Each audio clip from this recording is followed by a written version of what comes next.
Hello, my name's Anouk Darling. I'm the CEO of Scape, for those of you who haven't met me. I can't believe I'm saying that now because there's so many new faces out there.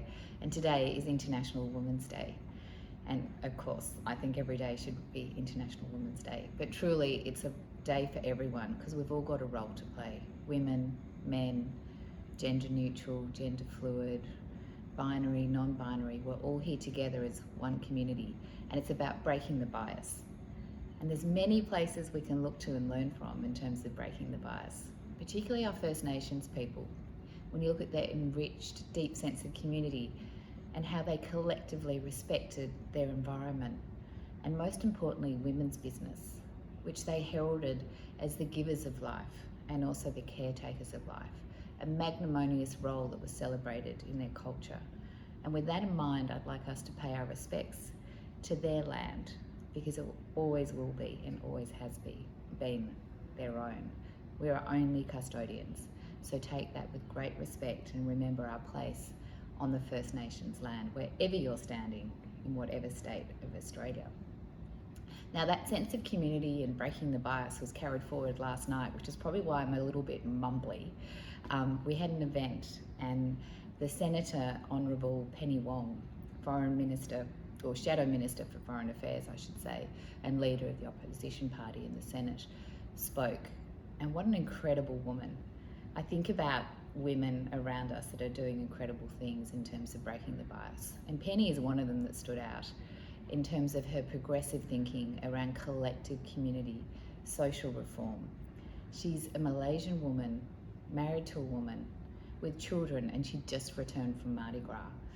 And I stood there in that room, which was also whiskey tasting, hence very wobbly this morning. And I felt very proud and privileged to be in an environment where we're showing incredible progress, positive social reform, and hearing her speak about climate and her belief in the power of the collective community of Australians. And it's that power of community that comes to mind when I think of Scape and all of our roles at Scape. And we're already here, we're breaking that bias. I mean, I'm sitting here as a female CEO in a property industry, which is nearly unheard of. And that, is because of the open-mindedness and the foresight of our founders and co-founders that have supported me into this position. And for each of you that give me the privilege of working there every single day. So I want to give you some insights into breaking the bias from my perspective. And one of them is to have a brains trust. That's a trust of people you can reach out to and think of and draw inspiration from in terms of how to inspire yourself, how to power yourself, how to keep moving forward. Now, the idea didn't come to me alone. I was very fortunate. I was in South by Southwest in Austin, Texas, a big conference. It was Brene Brown that was presenting, and she spoke of a brains trust that she had. She also spoke of owning vulnerability, and it's a very powerful piece. If you haven't looked it up, I recommend it for everyone.